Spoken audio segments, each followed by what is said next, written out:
Imagine spending 44 years building things with your bare hands. Chairs, tables, cabinets, pieces, meant to outlast you. And then one evening, under the oak tree your late wife hung a swing from, your own son taps the table twice like he is hammering the last nail into your coffin and says, "It's for the best, Pop." You pick up the pen. You sign every page. Then you look at them both and say quietly, "You have no idea what you just did." My name is Walter Bishop. I am 69 years old. I have been a carpenter in Savannah, Georgia, for 44 years. My hands have shaped more wood than I can remember. Red oak, white pine, black walnut, cypress, pulled from swamps south of Tybee. I know the grain of every board I have ever touched the way some men know the faces of their children. I built my house on Abercorn Street with those hands. Every joist, every rafter, every cabinet door. Josie picked the color of the front door, a deep green, like magnolia leaves after rain. She said it looked like something that had always been there. She was right. She was usually right. Josie passed 4 years ago. Ovarian cancer. Quick and cruel. One Tuesday, she was planting rosemary by the back steps. 6 weeks later, I was sitting in a pew at Savannah First Baptist, listening to Reverend Sam Dawkins read from Ecclesiastes. To everything there is a season. I sat very still. I did not cry in front of people. I went home that night and sanded a walnut cutting board until my fingers ached, because I did not know what else to do with my hands. After Josie died, my son Tyler started calling more often. At first, I thought it was grief pulling him closer. Tyler is 40 years old now, married to Diane, and living in a new development near Pooler. He sells commercial insurance. Diane works in real estate, sharp eyes, fast talk, always calculating square footage in her head. They visited more. Brought casseroles. Asked how I was sleeping. Asked about my medications. Asked whether the house felt too big now. I thought they were being kind. Then the questions changed. "Pop, have you thought about simplifying your finances?" Tyler asked one Sunday over coffee. I looked at him. He was stirring his cup without drinking it. Diane was pretending to read something on her phone, but her eyes were not moving. "My finances are simple," I said. "House is paid off. Pension comes in. Social Security comes in. Tools are worth what they are worth." He nodded too quickly. Diane smiled without showing her teeth. Reverend Sam noticed things before I did. One Wednesday after Bible study, he pulled me aside near the water fountain. "Walter, I want you to listen to me carefully. Tyler asked me last week if I thought you were slowing down." Those were his exact words. Sam looked at me with steady eyes. "You are not slowing down, but someone wants other people to think you are." That conversation changed everything. The retirement party was in October. Tyler organized it. He set a long table under the oak tree in my backyard, the one Josie tied the swing to when Tyler was 5. Paper lanterns hung from the low branches. Neighbors came.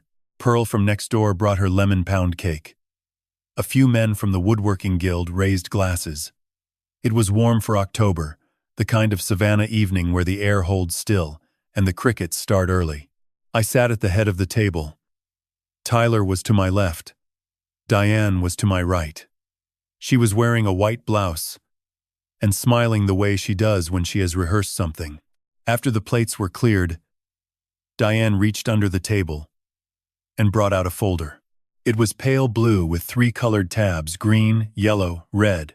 "We have been looking into something wonderful for you, Walter," she said. Her voice was sweet and measured, like syrup poured slow. "Magnolia Pines, Senior Living. It is a beautiful community just outside Pooler. Gardens, activities, a full-time nurse on staff. We think you would love it." She placed the folder in front of me. I looked at the cover.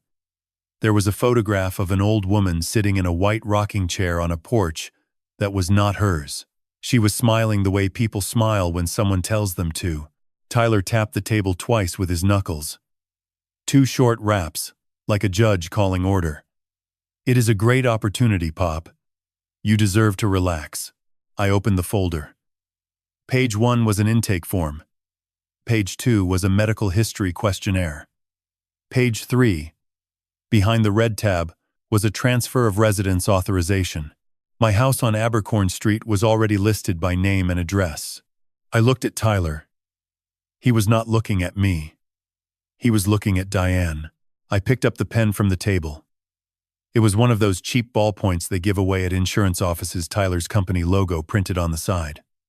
I signed every page, every single one. My hand did not shake. My breathing did not change. I set the pen down and closed the folder. Then I looked at them both. Diane's smile had widened. Tyler exhaled like a man who had been holding his breath underwater. "You have no idea what you just did," I said. The smile disappeared from Diane's face the way color leaves a sanded board slowly. Then all at once, Tyler blinked. I stood up from the table and walked inside.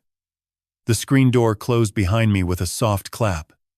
I went to the kitchen, picked up the phone, and dialed a number I had memorized 3 months earlier. It rang twice. Raymond Watts speaking. "Raymond. It is Walter. They did it tonight. Exactly the way you said they would." There was a pause. Then Raymond's voice came back, calm and clear, as a plumb line. "Then we proceed with everything. My office. Tomorrow morning. 7 sharp." I hung up the phone. I stood in the kitchen where Josie and I had shared 41 years of coffee.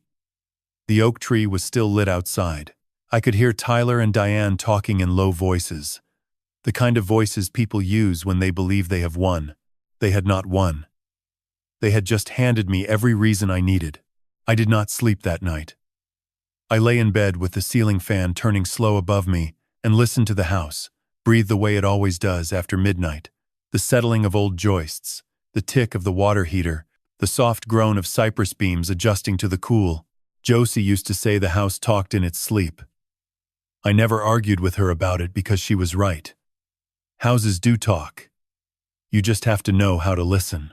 At 5 in the morning I got up, made coffee, and sat at the kitchen table with a yellow legal pad. I wrote down everything I remembered from the folder Diane had placed in front of me. Magnolia Pines Senior Living. The intake form. The medical questionnaire. The transfer of residence authorization with my address already printed on it. 14 Abercorn Street, Savannah, Georgia. 3 colored tabs. Green, yellow, red. Someone had prepared that folder weeks before the party. Maybe longer. I thought about Tyler tapping the table. 2 short knocks. He used to do that as a boy when he wanted dessert before finishing his green beans. Josie would shake her head and say, "Patience is a joint that holds without glue, Tyler." He never understood what she meant. I am not sure he understands it now. At 6:45, I put on a clean shirt, my brown boots, and drove downtown to Broughton Street. Raymond Watts had his office above a bookstore near Wright Square. The staircase was narrow and the banister wobbled. I made a mental note to fix it someday, then remembered that was not why I was there. Raymond was already sitting behind his desk when I walked in. He is 61 years old, lean, with reading glasses that sit low on his nose and a voice that never rises above the level of a man explaining directions to a lost traveler. He had been a prosecutor in Chatham County for 19 years before going into private practice. Reverend Sam introduced us 3 months ago. The same week, Sam warned me about Tyler's questions. "Sit down, Walter," Raymond said. He poured coffee from a thermos into a ceramic mug that said Savannah Bar Association 2019 Golf Classic on the side. "Tell me everything that happened last night. Do not leave anything out." So I told him. The lanterns, the oak tree, Diane's pale blue folder, Tyler's 2 taps, the pen with his company logo, the transfer authorization, my signature on every page, the words I said before I walked inside. Raymond listened without interrupting. When I finished, he took off his glasses and set them on the desk. You did exactly right, he said. Signing those papers does not transfer your house. It does not give anyone power of attorney. What it does is create a documented record that they attempted to initiate a process without proper legal authority or your informed consent. That is the first piece. He opened a drawer and pulled out a manila folder of his own. Inside were 3 documents he had prepared over the past 2 months while I gathered information. The first was a revocable living trust. My house on Abercorn Street, my savings account, my pension distributions, and my workshop tools all placed inside the trust with me as sole trustee. No one could sell, transfer, or encumber any of it without my written authorization and a notary present. The second was a revised last will and testament. The previous version, written 11 years ago when Josie was alive, left everything to Tyler as sole beneficiary. The new version established a structured distribution, a portion held in trust for future use, a portion designated for the Savannah Woodworking Guild Scholarship Fund in Josie's name, and a reduced inheritance for Tyler contingent on conditions Raymond had drafted carefully. The third document was an authorization to open a separate bank account at Colony Bank on Bull Street, funded by a transfer from my existing account at Coastal Heritage Credit Union. Diane was listed as a secondary contact on the old account. Tyler had added her name 18 months ago. I had not noticed. Raymond had. There is one more thing, Raymond said. He leaned back in his chair. I want to hire a forensic accountant, a woman named Grace Yamada. She is based in Atlanta, but takes cases along the coast. If there is anything else going on with your finances, anything Tyler or Diane have touched that you do not know about Grace will find it. I looked at him. You think there is more? I think people who prepare a nursing home folder with colored tabs and a pre-printed address do not stop at one plan, he said. That folder was not the beginning, Walter. It was the closing act of something that started a long time ago. I sat with that for a moment. The coffee was strong and bitter. Through the window I could see the tops of the oaks in Wright Square, Spanish moss, hanging like old lace. Savannah is a city that looks beautiful on the surface, but if you know where to look, you can see the cracks in every wall, the rot behind every painted board. I have spent my whole life looking at structures that way. Now I was looking at my own family the same way. I signed all 3 documents. Raymond notarized them himself, stamped each page, and locked the originals in his office safe. He gave me copies in a plain brown envelope. Keep these somewhere, Diane will never look, he said. I thought about that. Diane searched closets, drawers, shelves. She had a way of walking through my house like she was appraising it, running her fingers along countertops and checking window frames. But there was one place she never went. My workshop. It sat behind the house, a separate building I had built myself 30 years ago. Cypress walls, tin roof, a wood stove in the corner. Diane had stepped inside exactly once, looked around at the sawdust and the clamps and the half-finished pieces, wrinkled her nose, and never returned. She called it the shed. It was not a shed. It was the most honest room I had ever built.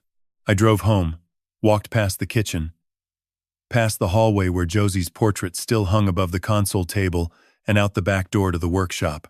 I opened the top drawer of my tool chest, the one with the dovetail joints I had cut by hand in 1986, and placed the brown envelope inside, beneath a set of chisels that had belonged to my father. Then I stood there for a moment in the sawdust and the quiet. The morning light came through the east window in a long gold stripe across the workbench.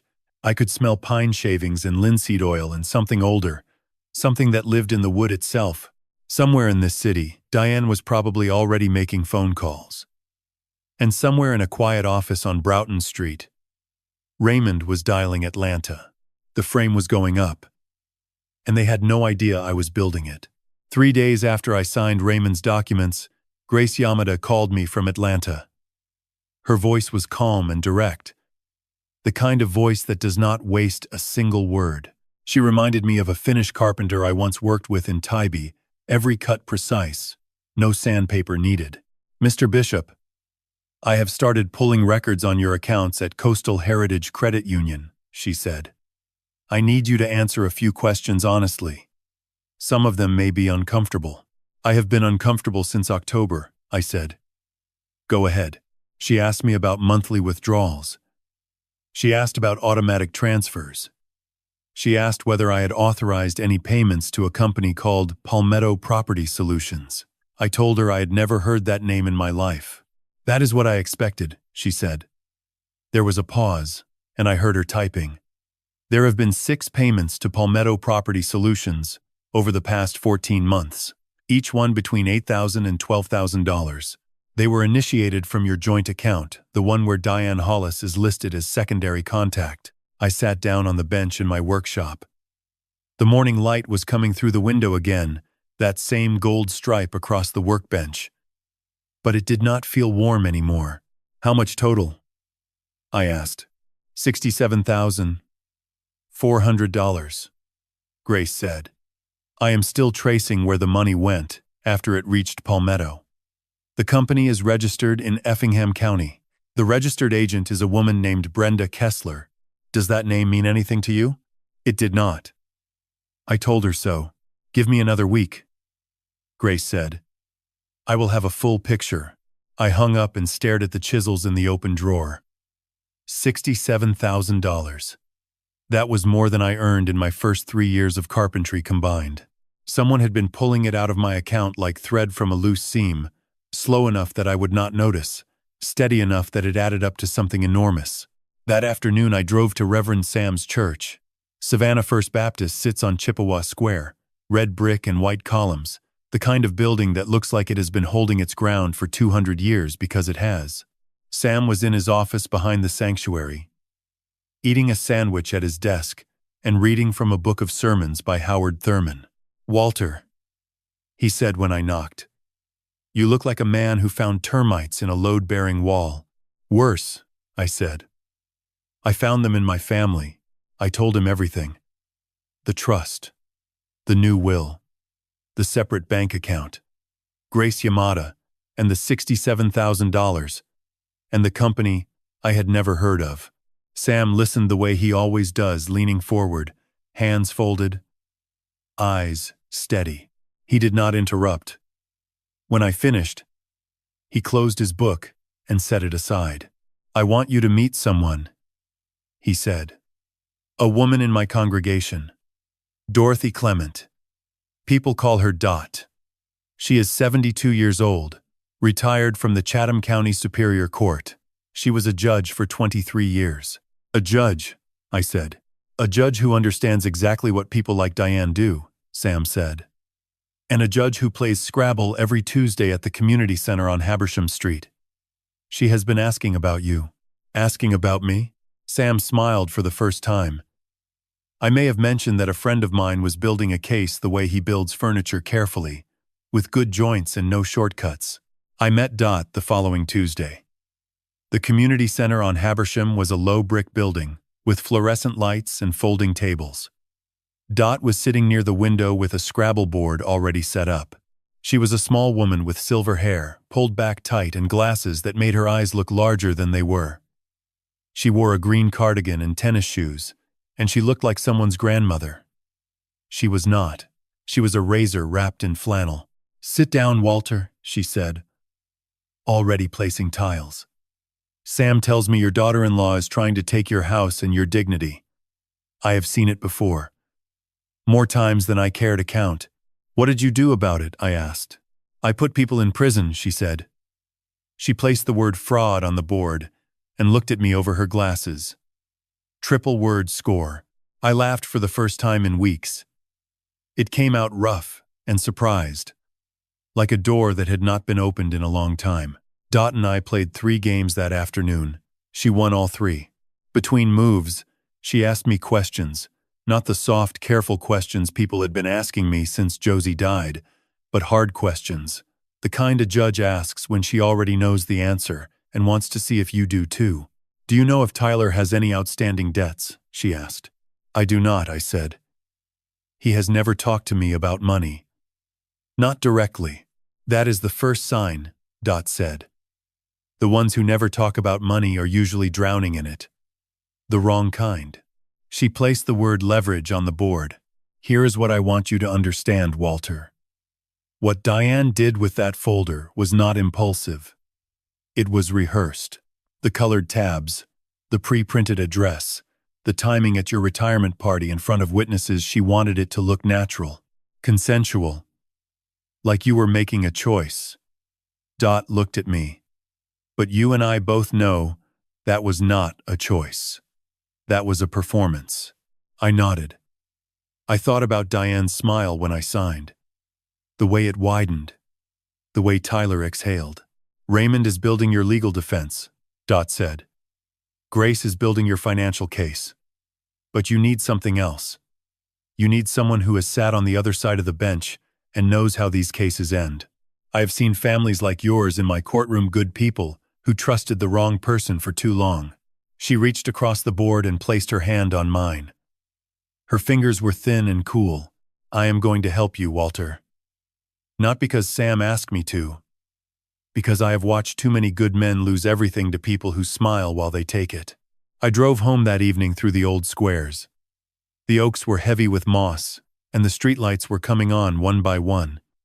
I thought about what Dot had said. I thought about the $67,000. I thought about Tyler's 2 taps on the table. When I pulled into my driveway, I noticed something I had not seen before. A business card tucked under my front doormat. White card, blue lettering. It read, Vantage Realty Group, specializing in estate properties. Someone had already come to look at my house. I stood on the front porch the morning I left and looked at the green door Josie had chosen. She picked the color from a swatch book at the hardware store on Drayton Street, holding it up to the light the way she held fabric when she was sewing, tilted, patient, certain. This one, she said. It looks like it has always been here. I painted that door myself, 3 coats. I sanded between each one because shortcuts show, and Josie would have noticed. Now I was leaving it behind. Not because I wanted to. Because Raymond said, the smartest move in a fight is to let the other side believe they are winning. They expect you to resist, he had told me 2 days earlier in his office on Broughton Street. If you resist, Diane will escalate. She will file a competency petition. She will bring in a doctor who owes her a favor. She will tell a judge that you are confused and hostile and a danger to yourself. But if you go quietly, if you walk into Magnolia Pines with a suitcase and a calm face, she relaxes. She stops watching. And that is when we work. I did not like it. I told Raymond I did not like it. He nodded and poured me coffee and said, You do not have to like it. You just have to trust the structure. Trust the structure. That is something I have said to apprentices my whole life. When you are building a staircase and the angles do not feel right, trust the measurements. Trust the level. Trust the math you did before you picked up the saw. I have built staircases that curved around corners and climbed 3 stories and held the weight of families for 50 years because I trusted the structure before I trusted my feelings. So I packed a suitcase. 1 pair of brown boots. 3 shirts. 2 pairs of trousers. My Bible. A photograph of Josie standing in front of the finished house in 1989, smiling with paint on her left hand. And in the bottom of the suitcase, wrapped in a flannel cloth, a small block of black walnut that I had been carving into a box for no reason other than my hands needed something to hold. Pearl was standing on her porch next door when I came out. Pearl Henderson is 74 years old, has lived in that house since before I built mine, and misses nothing. She watches the street the way a hawk watches a field, still, silent, and completely aware. You are not fooling me, Walter Bishop, she said. She was holding a watering can, but she was not watering anything. I am not trying to fool you, Pearl. Good. Because that woman drove past your house 3 times yesterday in a silver car. Slowed down each time. Looked at the front like she was measuring it. Diane? Not Diane. Someone else. Blonde hair. Blue jacket. Had a clipboard. Vantage Realty. The business card under my doormat. Someone was already preparing to list my house. And I had not even left yet. Pearl, I said, I need you to do something for me. I have been doing something for you since 1991, she said. Watching your house, feeding your cat when you traveled, telling Josie when you left the workshop light on past midnight. What do you need? Write down every car that stops in front of my house. Every person who walks to the door. Every time Diane or Tyler comes by. Dates, times, descriptions. Can you do that? Pearl set down the watering can. I have a notebook with a blue cover that I bought at the dollar store on MLK Boulevard. I have been writing in it for 2 weeks already. I looked at her. She looked back at me without blinking. Josie asked me to keep an eye on things, Pearl said. 4 years ago. Last week she was alive. She said, Pearl, if anything ever happens to me, watch the house and watch Walter. Not because he is weak. Because he trusts too much. I could not speak for a moment. The morning air was thick and warm, and it smelled like jasmine from the vine Josie had planted along the fence. 4 years gone, and she was still protecting me, still building walls around the things she loved. I put my suitcase in the truck. Pearl walked to the edge of her porch. Walter. Yes. That green door better still be that color when you come back.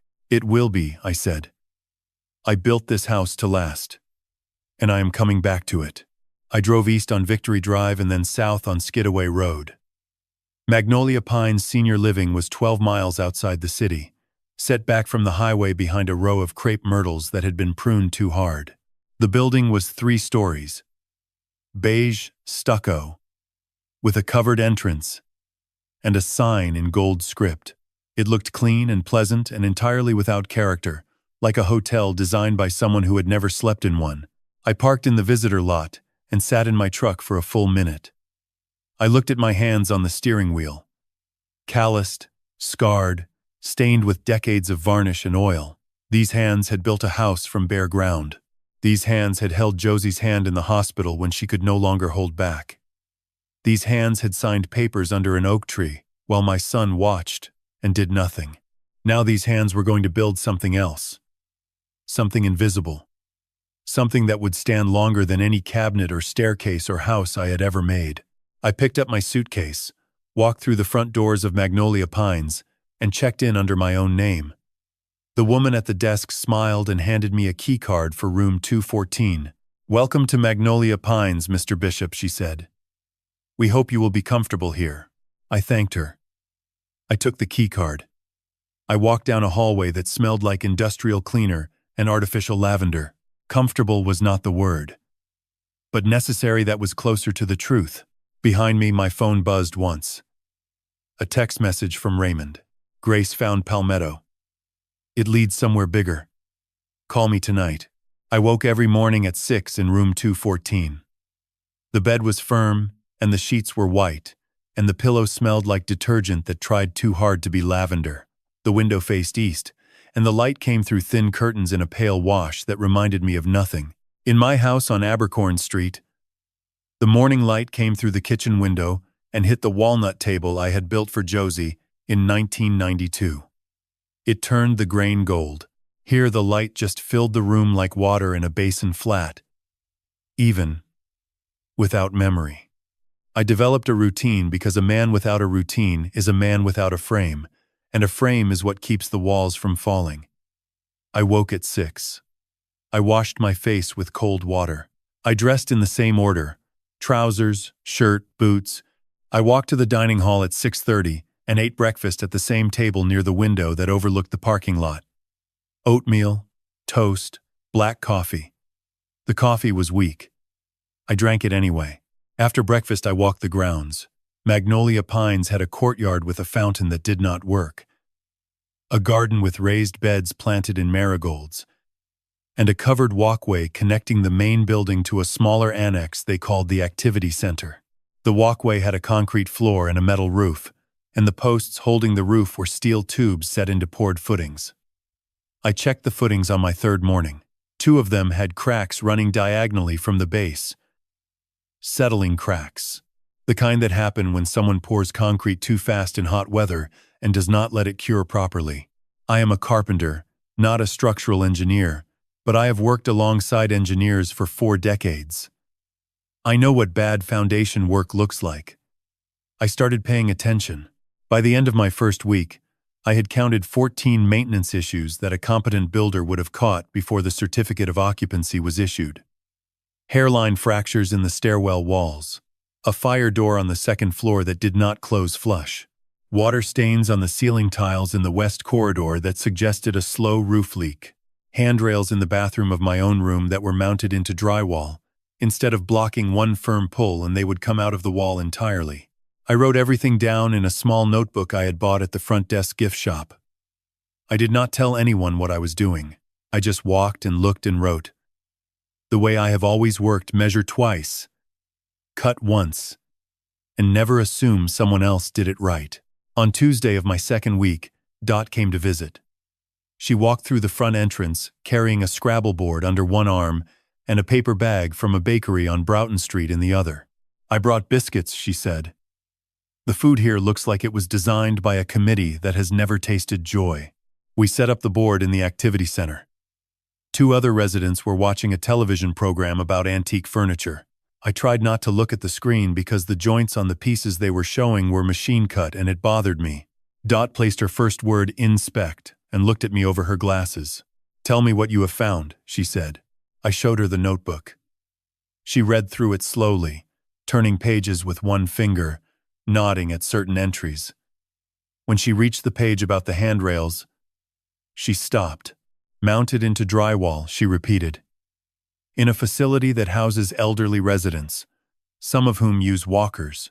Yes, that is not just negligence, Walter. That is a liability waiting to file itself. She closed the notebook and handed it back. Raymond needs to see this, and Grace needs to find out who built this place, and whether they cut corners everywhere or just here. I had already been thinking the same thing. The building felt wrong in a way I could not fully explain to someone who does not work with their hands. It was like picking up a chair that looks solid but shifts when you sit in it. The weight is in the wrong places. The balance is off.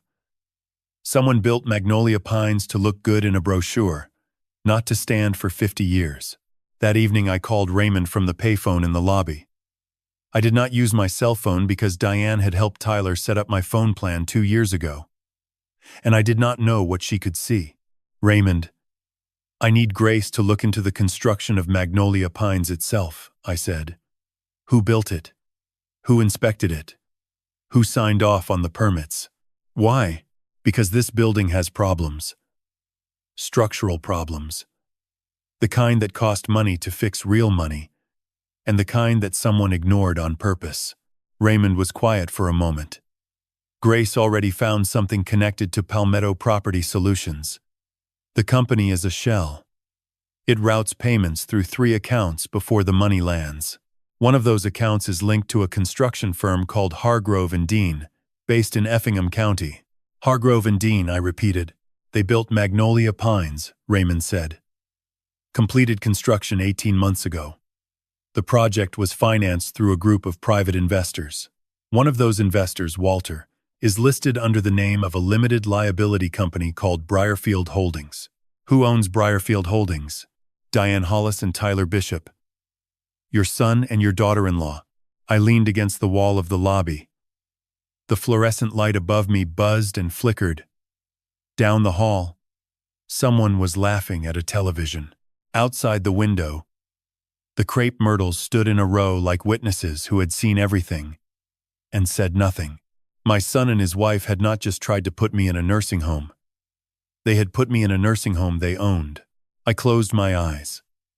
I thought about Tyler at 5 years old, standing on a step stool in my workshop, watching me sand a piece of cherry wood. He had reached out and touched the surface with one finger and said, "It is so smooth, Pop." That is because I did not rush, I had told him.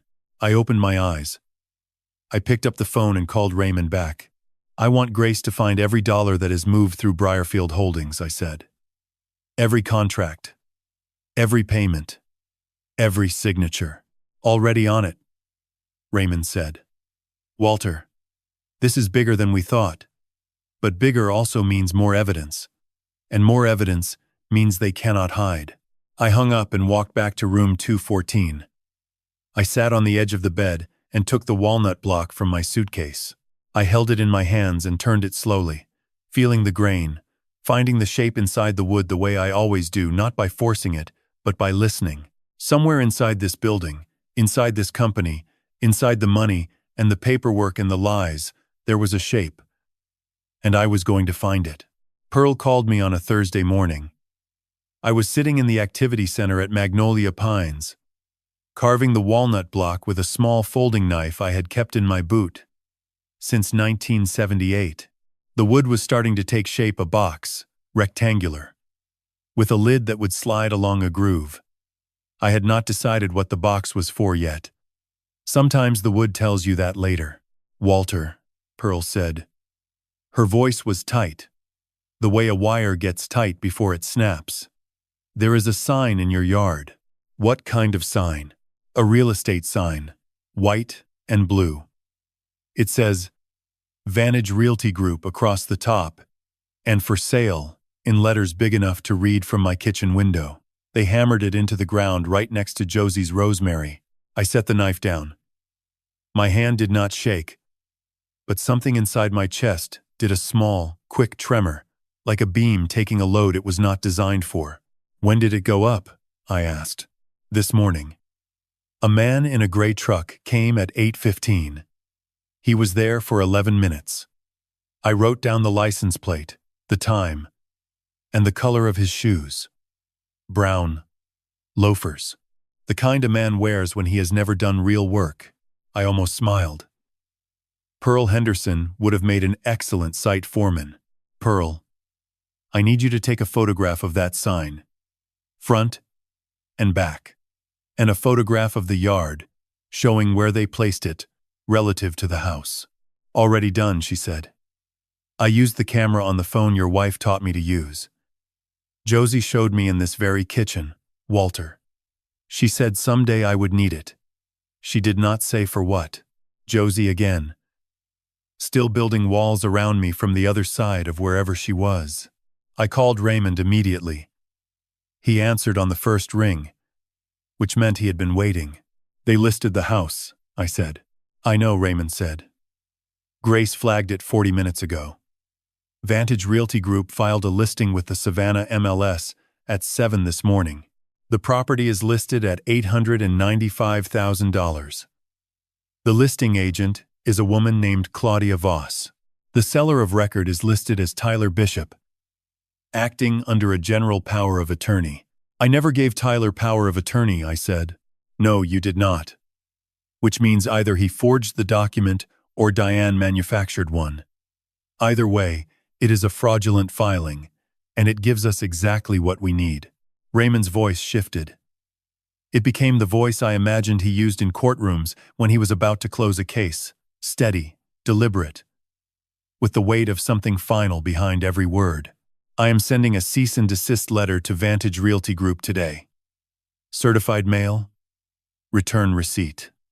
I am also sending a copy to Claudia Voss personally, and a copy to the Georgia Real Estate Commission. The letter will state that the property at 14 Abercorn Street is held in a revocable living trust, that no valid power of attorney exists authorizing the sale, and that any attempt to market, show, or sell the property constitutes fraud and will be prosecuted. Will they stop? I asked. They will stop the moment their lawyer reads the letter. Realty agents do not go to war over listings. They go to war over commissions. When the commission disappears, so does the listing. He was right. But that was only one piece. Raymond, Tyler cannot have filed that power of attorney alone. Someone had to notarize it. Someone had to witness it. Who? That is what Grace is working on right now. The document was filed with the Chatham County Clerk's office 9 days ago. The notary stamp belongs to a woman named Shelley Pratt, who works at a title company in Pooler, the same title company Diane Hollis used for 3 real estate closings last year. Everything connected. Every thread led back to the same loom. Diane had not just planned this, she had built an entire network around it. The way termites build tunnels inside walls, you do not see them until the structure fails. That afternoon, I walked the corridor of Magnolia Pines and stopped in front of the bulletin board near the dining hall.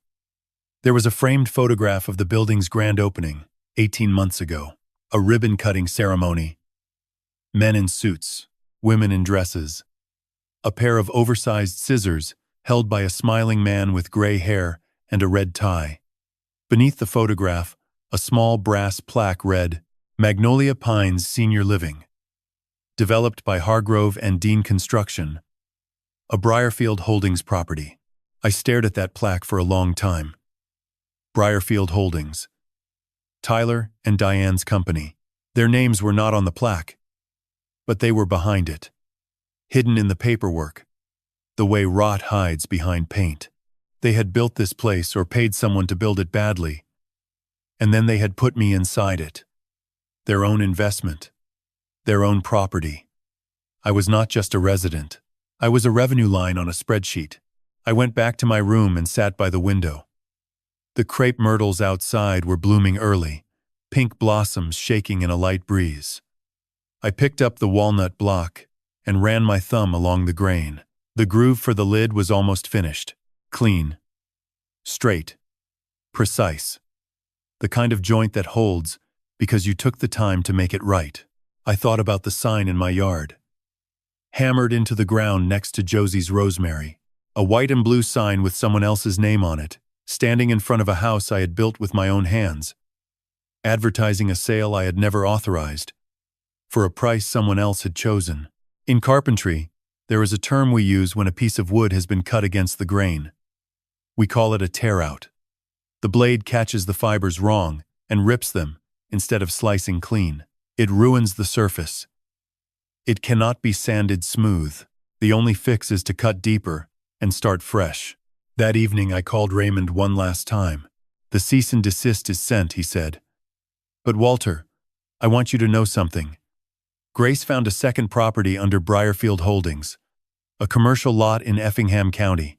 The purchase was financed using a loan application that lists your name, your social security number, and your your carpentry credentials as collateral reference. They used my name, I said. They used your name, your reputation, and your identity. Without your knowledge. Without your consent. I looked at the walnut block in my hand. The shape was almost there. A box meant to hold something important. I did not know what yet, but I was getting closer. Grace Yamada came to Savannah on a Tuesday. She did not look like what I expected. She was small, maybe 5'2", with dark hair cut short, and glasses with thin silver frames. She carried a leather briefcase that was scratched along the bottom edge, the kind of scratch that comes from being set down on courtroom floors hundreds of times. She shook my hand firmly and looked me in the eye and said, Mr. Bishop, I have your full financial picture. Some of it is going to be difficult to hear. We met in Raymond's office on Broughton Street. Raymond had cleared his desk and set out 3 chairs. Dot was there too, sitting by the window with her arms crossed and her Scrabble-sharp eyes fixed on Grace the way a judge watches a witness taking the stand. Raymond had invited her because Dot understood case construction better than anyone in the room, and because I needed someone next to me who was not my lawyer. Grace opened her briefcase and spread 6 documents across the desk. Each one was tabbed and color-coded. She worked the way I work, organized, precise, nothing wasted. Let me start with the account at Coastal Heritage Credit Union, she said. Over the past 26 months, a total of $82,000 has been withdrawn or transferred from your joint account. $67,400 went to Palmetto Property Solutions, which, as we know, is a shell company routing funds to Hargrove and Dean Construction. The remaining $14,600 was withdrawn in cash through ATM transactions using a secondary debit card issued in your name but mailed to an address in Pooler. Diane's address, Raymond said. Diane's address. Grace confirmed. The card was requested 18 months ago through an online banking portal. The request was made from an IP address registered to the Bishop Hollis household. I sat very still. $82,000. The number settled into me the way a crack settles into a foundation slowly. With a sound you feel more than hear, Grace turned to the second document. Now, the property matter. Briarfield Holdings, LLC, was incorporated in Georgia 14 months ago. The managing members are Diane Hollis and Tyler Bishop. The company holds two properties. The first is Magnolia Pines Senior Living, constructed by Hargrove and Dean at a cost of $4.2 million. The second is a commercial lot in Effingham County, purchased for $610,000. The loan application for the Effingham property, Grace continued, lists Walter James Bishop as a co-guarantor. Your name, your social security number, and your professional history were included in the application. You did not sign it. The signature on the document does not match your known signature samples. It was forged. Dot leaned forward. Who provided the signature samples for comparison? I obtained 3 verified signatures from Chatham County Public Records, Grace said. Property deed, voter registration, and a permit application from 2016. The forgery is obvious to a trained eye. The pen pressure is wrong, and the letter spacing is inconsistent. Raymond made a note on his legal pad. Grace moved to the third document. This is where it gets larger, she said. Hargrove and Dean Construction has a third project, a mixed-use development called Riverbend Commons, located on the west side of Savannah near the industrial corridor. The project budget is $4.8 million. The primary investor is Briarfield Holdings. The construction contract was signed 7 months ago. She paused and looked at me. The contract includes a professional reference clause. It states that the project's structural and material specifications were reviewed and endorsed by Walter J. Bishop, master carpenter and construction consultant with 44 years of experience. There is a fee listed for this endorsement, $75,000. That fee was paid to Briarfield Holdings, not to you. The room was quiet. I could hear the traffic on Broughton Street below and the hum of Raymond's old air conditioner. Dot had not moved. Raymond's pen was still. They use my name to guarantee the quality of a building I have never seen, I said. Yes, Grace said. And they collected $75,000 for it. I looked at my hands. They were resting on my knees, palms down. The way they rest when I am measuring something and waiting for the number to settle. 44 years I had spent building a reputation. Every joint tight, every measurement true, every project finished to standard. My name meant something in this city. Contractors called me because my name on a project meant the work was sound. And now my son and his wife had taken that name and stapled it to a project I had never touched, never seen, never approved. What is the total exposure? Dot asked. Her voice was calm, but her eyes were not. Grace flipped to the final document. Total outstanding debt under Briarfield Holdings is $280,000, including construction overruns on Magnolia Pines and a bridge loan on the Effingham property. Misappropriated funds from Walter's personal accounts total $82,000. The Riverbend Commons endorsement fraud is $75,000, and the potential liability if Riverbend Commons fails, a structural inspection which, given Hargrove and Dean's track record at Magnolia Pines, is likely could reach $500,000 or more in remediation costs. All tied to Walter's name. Raymond set his pen down. Grace, in your professional opinion, does this constitute a pattern? It constitutes a scheme, Grace said. A coordinated multi-year financial scheme involving identity fraud, forgery, misappropriation of funds, fraudulent use of professional credentials, and elder financial abuse. Every element points to the same 2 individuals. I stood up and walked to the window. Right square was green below, the oaks heavy with moss. A woman pushing a stroller along the path. The world outside looked exactly the same as it had an hour ago. But inside this room, everything had changed. Walter, Dot said behind me, I know what you are feeling. I have seen it on the faces of people in my courtroom more times than I can count. The moment when the numbers become real and the person behind them is someone you love. I did not turn around. I watched the woman with the stroller disappear behind a tree. He is still my son, I said. Yes, Dot said. And that is what makes this the hardest thing you will ever build. I turned back to the room. Raymond and Grace were watching me. Dot was watching me. 3 people who had chosen to stand beside a 69-year-old carpenter because they believed the structure was worth saving. Build it, I said. Build the case. Every piece. Every joint. No shortcuts. Raymond nodded. Grace closed her briefcase.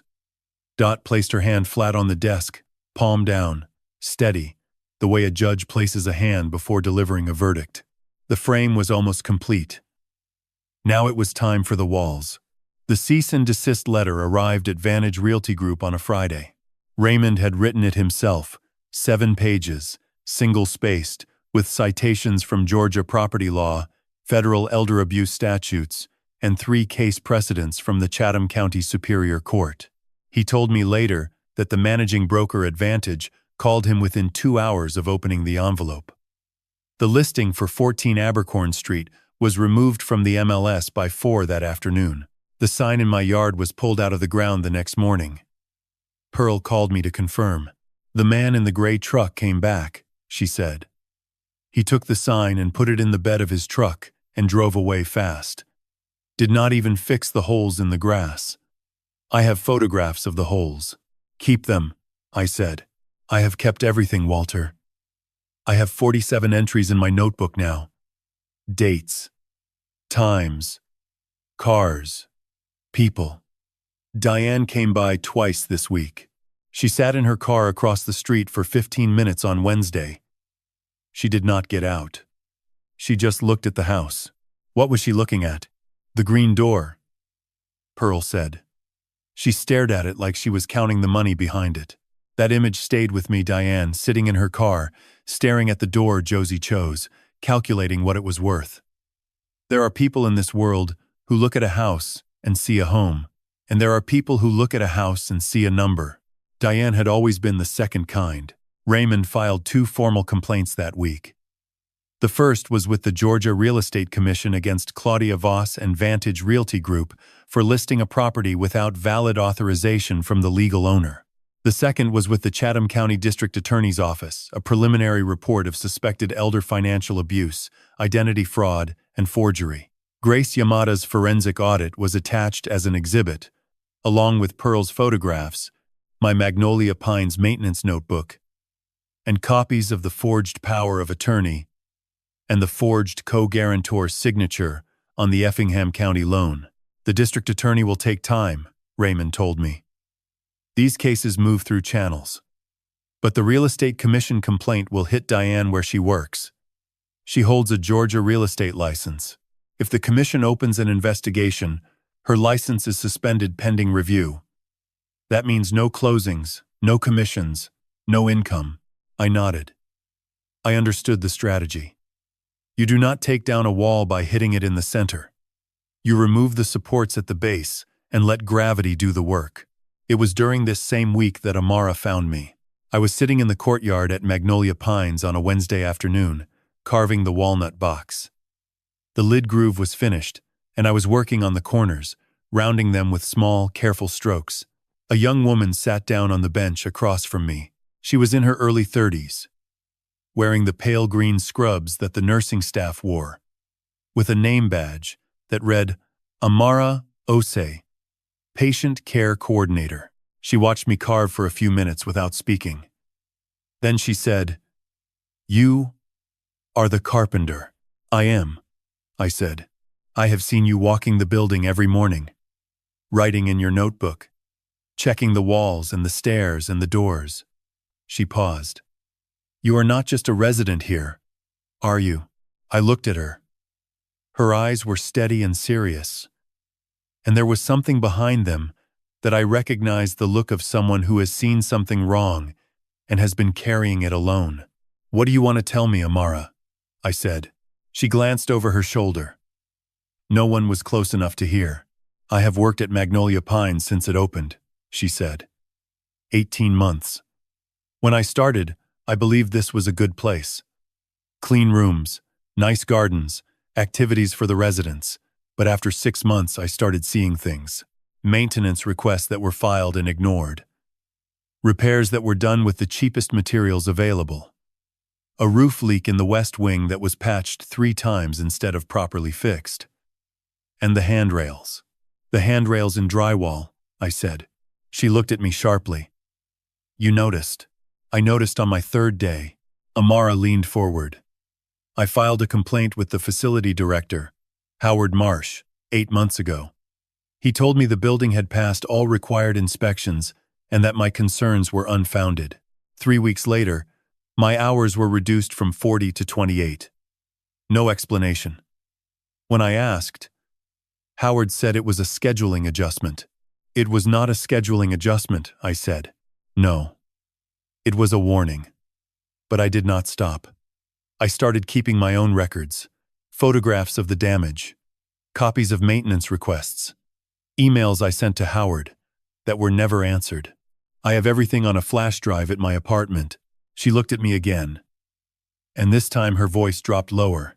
Mr. Bishop, I also know who you are. Not just the carpenter. I processed your intake paperwork. Your emergency contact is listed as Tyler Bishop. Your admission was arranged by Diane Hollis. And the payment for your room comes from an account under Briarfield Holdings, the same company that owns this building. You put that together yourself, I said. I put it together because something about your file felt wrong. A man who built houses for 44 years does not need a senior living facility. A man whose hands still carve wood that precise does not need supervised care. Someone put you here, and the people who put you here are the same people who own the building and ignore the maintenance and cut my hours when I asked questions. I set the walnut box down on the bench between us. The wood was warm from my hands and the afternoon sun. Amara, I need to ask you something, and I need you to answer honestly. Are you willing to share what you have, your records, your photographs, your emails with my lawyer? She did not hesitate. I have been waiting for someone to ask me that since the day they cut my hours. I gave her Raymond's card. She took it and slipped it into her pocket and stood up. Before she walked away, she stopped and looked at the walnut box on the bench. What is that going to be? She asked. I do not know yet, I said. Sometimes you do not know what a piece is for until it is finished. She nodded, like she understood something beyond the words. That evening I called Raymond and told him about Amara. He was quiet for a moment, and then he said something I did not expect.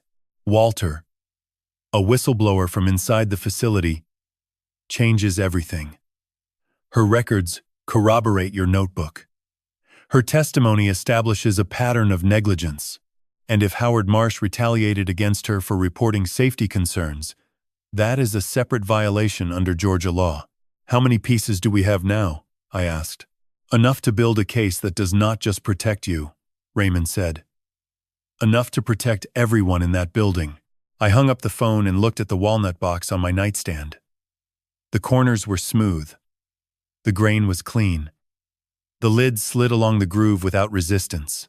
It was almost ready to hold something. I had spent 44 years reading buildings the way some men read faces. A crack in a wall tells you where the weight is wrong. A door that sticks tells you the frame has shifted. A floor that slopes even half an inch over 10 feet tells you the foundation is moving and it is not going to stop. Buildings do not lie. They cannot.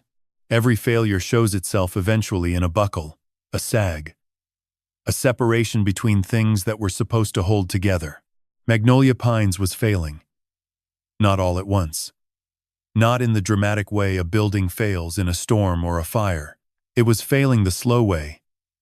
The way buildings fail when someone builds them cheap and walks away before the cracks show. After Amara agreed to share her records, I asked Raymond for permission to conduct a more thorough inspection of the facility. He said no. At first he was concerned it would alert Howard Marsh, but Dot convinced him. Walter is a resident, she said during a phone call I was patched into. A resident has every right to walk the halls of the place he lives in. He is not trespassing. He is not breaking into offices. He is an elderly man who takes long walks because his doctor told him to stay active. If he happens to notice things while he walks, that is observation. not investigation. Raymond paused. Dorothy, you spent too many years on the bench. I spent exactly the right number of years on the bench, she said. Let him walk. So I walked. Every morning for the next 2 weeks, I walked every hallway, every stairwell, every common room, every corridor in Magnolia Pines. I walked slowly. The way I walk through a job site when something feels off and I cannot yet name it. I carried my notebook in my back pocket and a pen behind my ear, and I looked at everything the way Josie used to say. I looked at everything like I was asking the walls to confess. The West Wing was the worst. The roof leak I had noticed in my first week had spread. The ceiling tiles in 3 rooms showed dark water stains that had grown since I last checked. I pressed my thumb against one tile, and it gave like wet cardboard. Behind it, I could see the underside of the roof deck plywood, not the structural sheathing you would expect in a commercial building. Plywood warps when it gets wet. Plywood rots. Plywood in a roof deck is a decision made by someone who wanted to save $12 a sheet and did not care what happened 5 years later.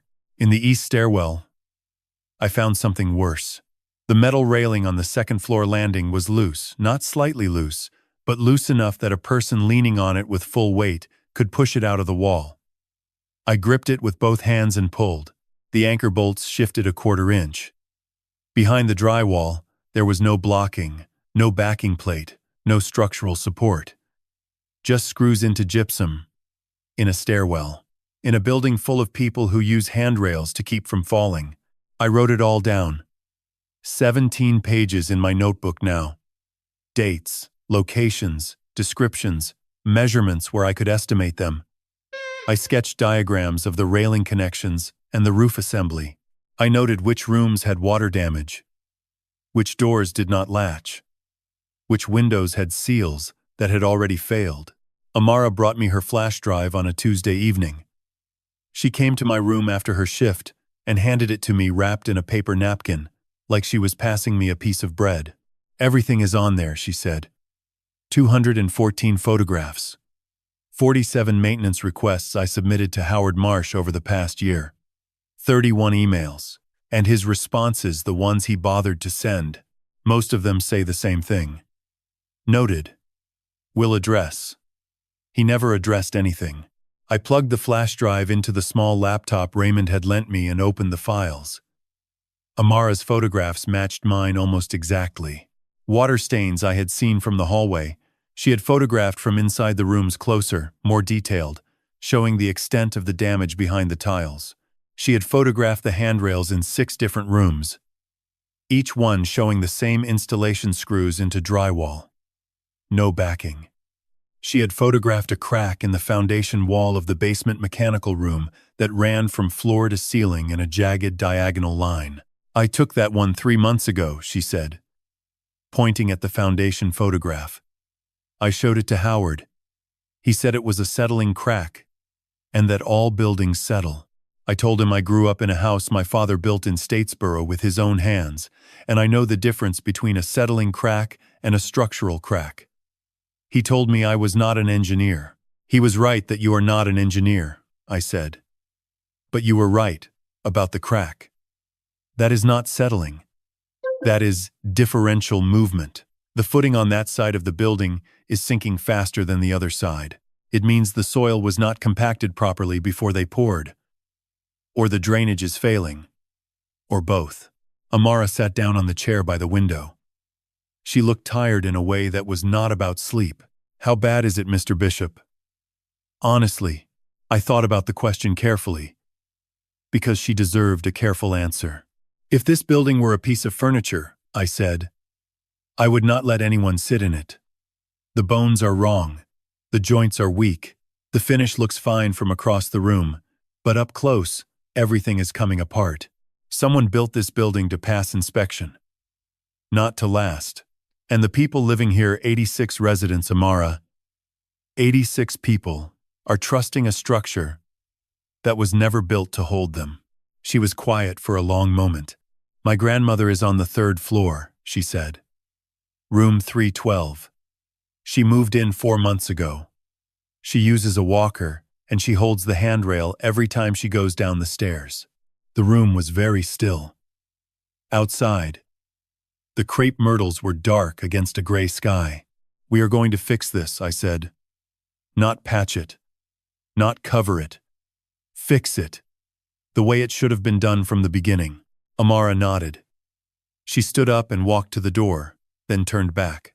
"My grandmother says you remind her of her husband. He was a bricklayer in Macon.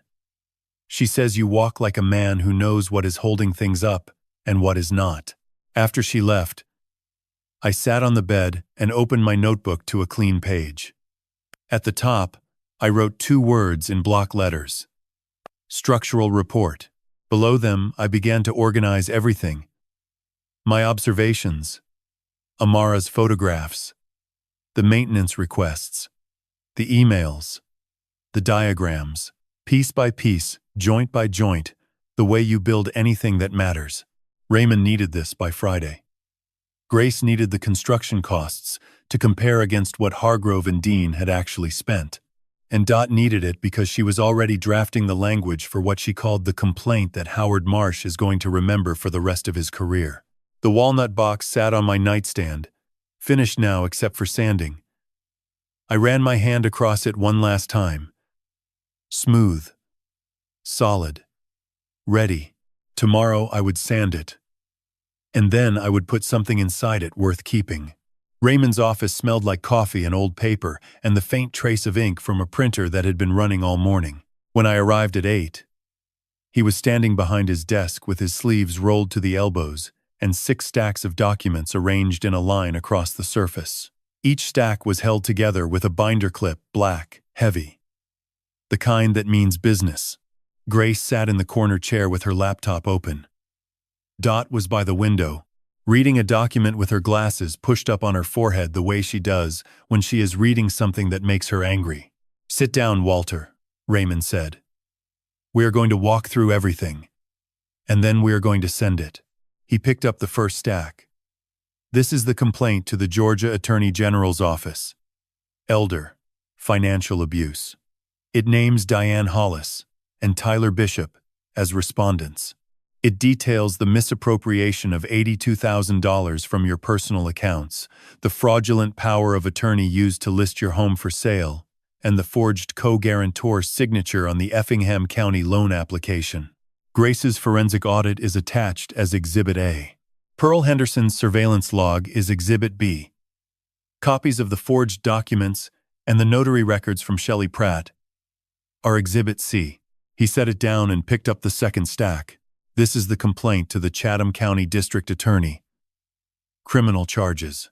We are requesting investigation into conspiracy to commit fraud, attempted unlawful sale of trust-protected property, identity theft, and forgery."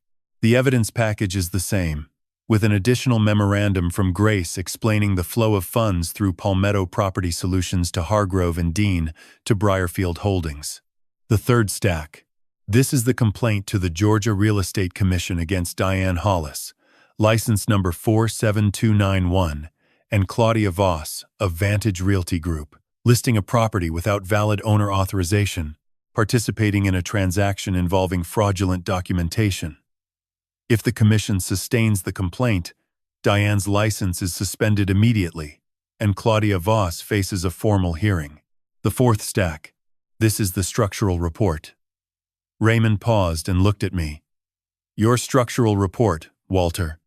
17 pages of observations, diagrams, and measurements from your inspection of Magnolia Pines.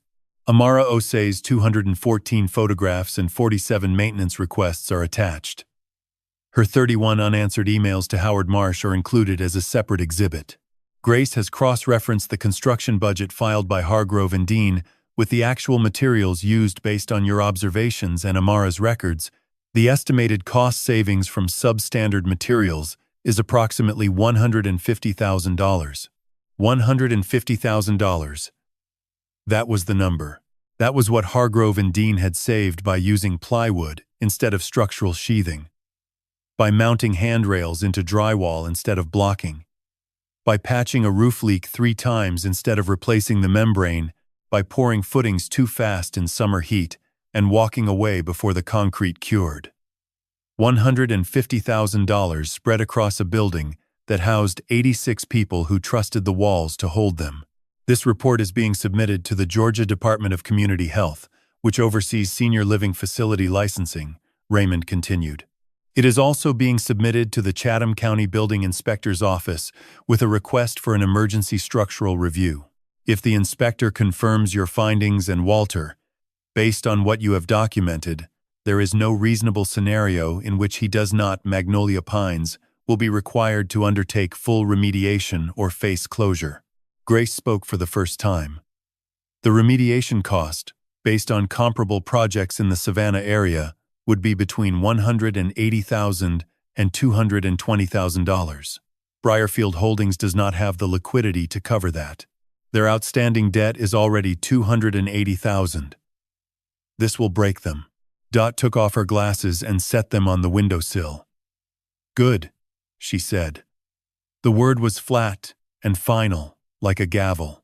The fifth stack was thinner than the others. Raymond held it carefully. This is a personal letter from you, Walter. To the residents of Magnolia Pines and their families.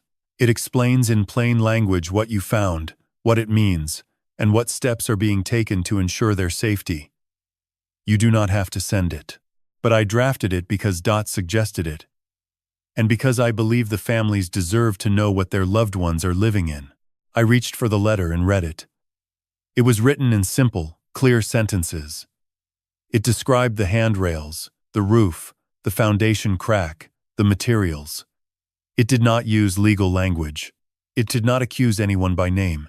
It simply said, "This building has problems. Those problems put residents at risk, and action is being taken to fix them."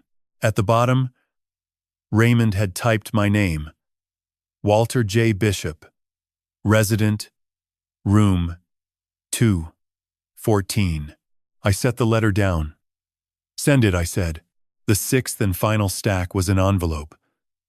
A large, brown, legal-sized envelope with Raymond's return address printed in the corner. Inside were copies of everything, every complaint, every exhibit, every photograph, every page of Grace's audit, every entry from Pearl's notebook, every email Amara had saved, and my structural report. Raymond sealed the envelope and wrote an address on the front in black ink. I watched his hand move across the paper, steady, deliberate. The way a man writes when he knows the words carry weight. "This goes to the Chatham County District Attorney by certified mail this afternoon," he said. "The Attorney General complaint goes by overnight courier. The Real Estate Commission and Department of Community Health filings go electronically, with hard copies to follow." He looked at me across the desk. Grace closed her laptop. Dot stood by the window with her arms crossed. The same posture she must have held 1,000 times from the bench when a verdict was about to be read. "Walter," Raymond said, "once these leave this office, there is no taking them back. The machinery starts, and it does not stop. Tyler and Diane will know. Howard Marsh will know. Hargrove and Dean will know. Everyone will know." I thought about Tyler at 5, reaching for the cherry wood. I thought about Tyler at 40, tapping the table while his wife slid a folder across it. I thought about the space between those two moments. 35 years of raising a boy who became a man I did not fully recognize. "Send everything," I said. Raymond nodded. He placed the envelope in his briefcase and closed the clasps. The sound was small and metallic, like a lock turning. We walked out of the office together. Raymond, Grace, Dot, and me. The staircase down to Broughton Street still had that wobbling banister. I gripped it out of habit and felt it shift under my hand. "I am going to fix that banister someday," I said. Dot looked at me. "Fix the world first, Walter. Then the banister." We stepped out onto Broughton Street. The afternoon sun was high, and the oaks in Wright Square threw long shadows across the sidewalk.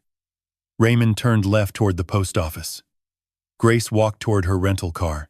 Dot and I stood on the sidewalk for a moment, watching them go. "How do you feel?" Dot asked. I looked at my hands. They were steady. Like I just set the last beam, I said. Now we see if the structure holds. Tyler called me on a Monday evening. I was sitting in room 214 with the walnut box on the nightstand and the last chapter of a Howard Thurman book Reverend Sam had lent me open on my lap.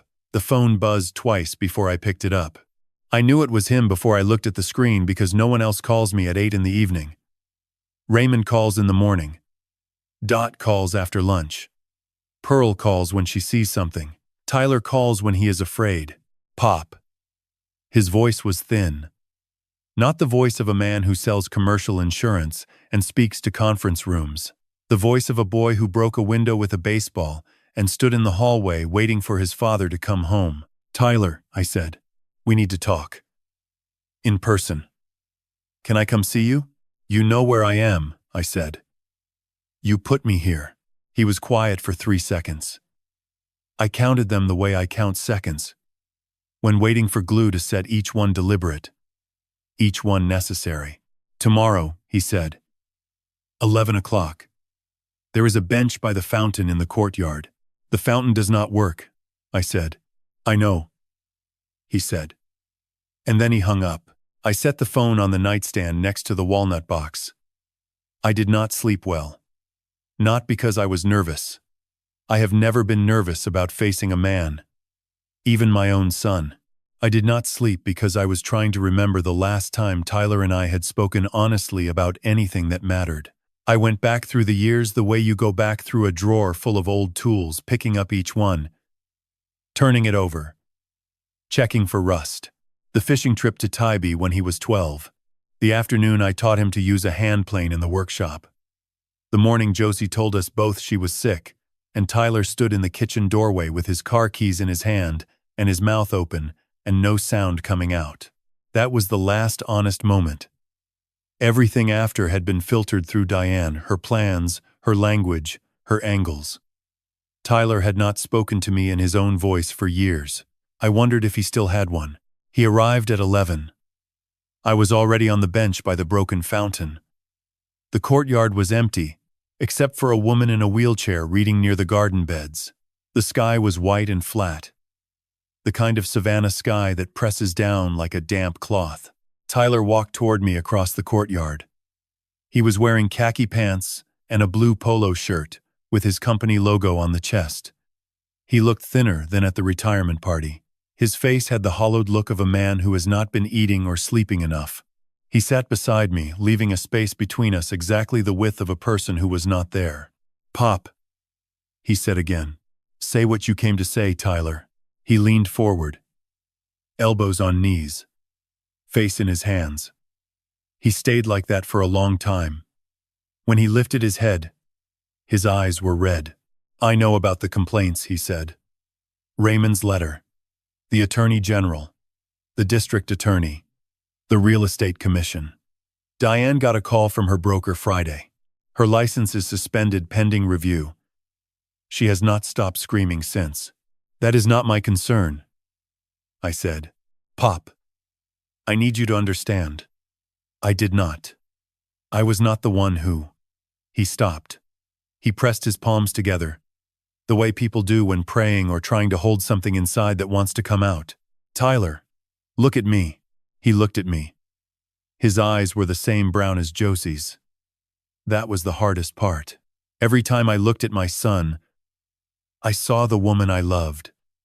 And that made everything more painful than any stranger could understand. I know what happened, I said.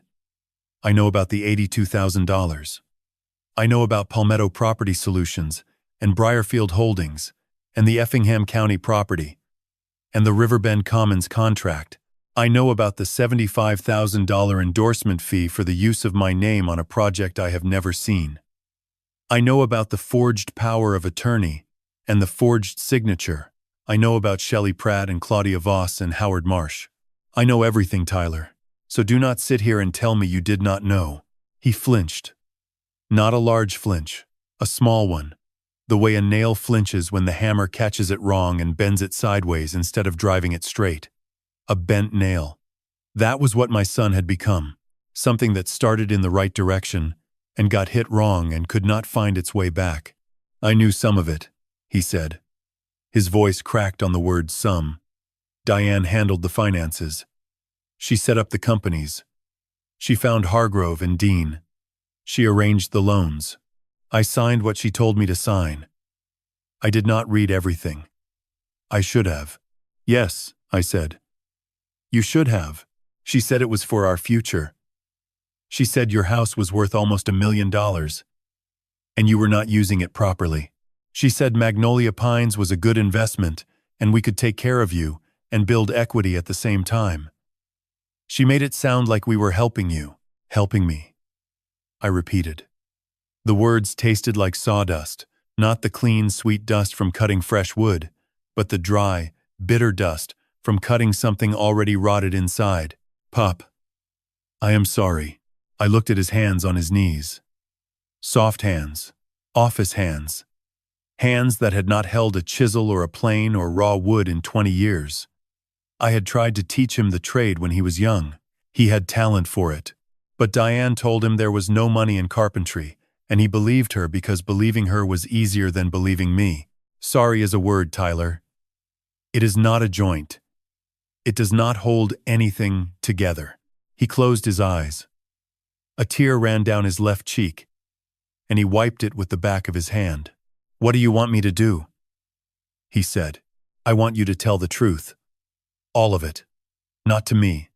I already know it. To Raymond. To the district attorney. To whoever asks. Every document you signed. Every conversation with Diane. Every dollar you watched move from one account to another. If I do that, Diane will face the consequences of what Diane did. And you will face the consequences of what you allowed. That is how anything built on truth works. You cannot cut corners on a confession the way you cut corners on a building. The woman in the wheelchair had gone inside. The courtyard was empty. The broken fountain sat between us like a monument to something that used to function and no longer did. Tyler sat on that bench a long time without speaking. I let the silence hold, because silence is sometimes the only tool that works. Finally, he stood. He looked at me with Josie's eyes, and for one moment, I saw the boy who touched the cherry wood and said, "It is so smooth, Pop." "I will call Raymond," he said. Today, he walked across the courtyard and through the gate without looking back. I sat on the bench and looked at my hands. They were steady. They have always been steady. But inside my chest, something bent that I was not sure I could straighten. Tyler called Raymond that afternoon. I know because Raymond called me at 6 that evening and said, "Your son sat in my office for 3 hours. He talked, and I wrote.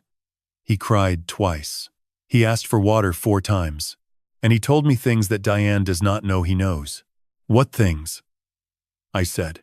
"I cannot share details over the phone. Come to my office tomorrow morning. Bring Dot." I called Dot. She said she would be there at 7:30 with biscuits from the bakery on Broughton Street because, as she put it, bad news is easier to hear when your hands are holding something warm. We arrived at Raymond's office at 8. The desk was covered with pages of yellow legal pad paper filled with his small, tight handwriting, the way a man writes when trying to fit a large truth into a small space. Tyler cooperated fully, Raymond said. He sat with his glasses on and his coffee untouched. He provided a detailed account of every transaction involving Briarfield Holdings, Palmetto Property Solutions, and Hargrove and Dean. Some confirms what Grace found. Some is new. Dot sat by the window holding a biscuit she never ate. The way a judge holds a pen ready, waiting. First, Tyler's personal debt. He owes $210,000. $140,000 on 7 maxed credit cards opened in the last 3 years. $42,000 from a private lender and pooler. $28,000 in back mortgage payments. He has been making minimums on everything and falling behind on most. $210,000. I thought about what that number means for a man earning $65,000 a year. He was drowning quietly, the way a man drowns when he is too proud to wave his arms. Second, Tyler confirmed Diane orchestrated Briarfield Holdings. She found the opportunity through a contact at Hargrove and Dean Ross Hargrove. Tyler met him once at a dinner Diane arranged. He described Hargrove as a large man with a loud voice who talked about construction the way a man talks about something he does not respect. I knew the type. Men who see buildings as transactions, not structures. Men who pour concrete fast because time is money and do not care that speed creates cracks lasting forever. Third, the $75,000 endorsement fee for Riverbend Commons was Diane's idea. She told Tyler that using your name would secure better loan terms. Tyler signed the authorization. He admits he knew you had not been consulted. He admits it was wrong. Did he say why? Dot asked quietly. His exact words. Because saying no to Diane is like trying to stop water with your hands. It goes around you and does what it was going to do anyway. My son had married a current and spent 10 years being carried wherever it chose. Fourth, this is what Diane does not know Tyler knows. 6 weeks ago, Diane met Ross Hargrove privately, without Tyler. He found out from a calendar notification she forgot to delete. He confronted her. She said, it was nothing, but Tyler drove to the Riverbend site and spoke with the project foreman, James Oakley. Raymond looked at me directly. Oakley told Tyler, the Riverbend project is 40% over budget. Original contract was $4.8 million. Costs have reached $6.7 million. Hargrove and Dean have been requesting additional draws from Briarfield Holdings. Diane has been authorizing those draws from a credit line secured against Magnolia Pines. If Riverbend fails or if that credit line is called, the lender can seize Magnolia Pines. The room went still. I heard the clock ticking. I heard Dot breathing through her nose. I heard traffic on Broughton Street below, people walking ordinary mornings while my son's confession turned the ground beneath everything into sand. 86 people live in that building, I said. Yes, Raymond said. And if the lender seizes it, those 86 people lose their home. That is the risk. Unless we act before the credit line reaches its limit. Dot set the uneaten biscuit on the windowsill. She put on her glasses, held out her hand, and Raymond passed her the legal pad pages. She read each one with the slow deliberation of someone who has read 10,000 affidavits and knows exactly what matters. When she finished, she looked at Raymond. File an emergency motion with Chatham County Superior Court. Request a temporary restraining order, freezing all Briarfield Holdings assets and credit lines. Attach Tyler's statement, Grace's audit, Walter's structural report, Amara's records. File tomorrow. I was planning Thursday, Raymond said. Tomorrow, Dot repeated. Every day you wait is a day Diane draws more money against that building. Every dollar she draws puts 86 people closer to the street. Raymond nodded and wrote one word on a fresh page. I could not see it from where I sat, but I knew it was tomorrow. I drove back to Magnolia Pines that afternoon. I parked and sat in my truck looking at the building. Beige stucco, 3 stories. Crepe myrtles along the front. It looked the same as the day I arrived. But now I knew what hid behind those walls, not just plywood and drywall screws and cracked footings, but debt, fraud, and a paper trail of greed running through every beam like rot you cannot see until you cut the wood open. I walked inside, past the front desk, and went to my room. The walnut box sat on the nightstand. I opened the lid and placed Raymond's card inside the one with his direct number in blue ink on the back. The box had something to hold now. And tomorrow, the structure we had built would finally stand in the light. Diane came to Magnolia Pines on a Wednesday. She did not call ahead. She did not sign in at the front desk. She walked through the side entrance near the parking lot, the one the maintenance staff uses, and appeared in the hallway outside my room like something that had been waiting behind a wall and finally pushed through. I was coming back from my morning walk when I saw her. She was standing with her arms crossed and her back against the wall opposite my door. She was wearing a black blazer and gray trousers, and her hair was pulled back tight. Her face was calm the way a frozen lake is calm still on the surface, pressure underneath. Walter, she said. Not Pop. Not Dad. Not even Mr. Bishop. Just Walter. The way you say the name of someone you have decided is no longer family. Diane, I said. We need to talk. We do not need to do anything, I said. But you can talk if you want. I opened my door and walked inside. She followed. I sat in the chair by the window.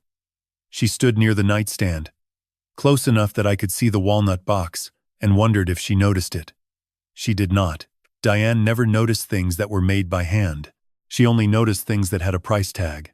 Before she spoke, I reached into my pocket and pressed the record button on the small digital recorder Raymond had given me 2 weeks earlier.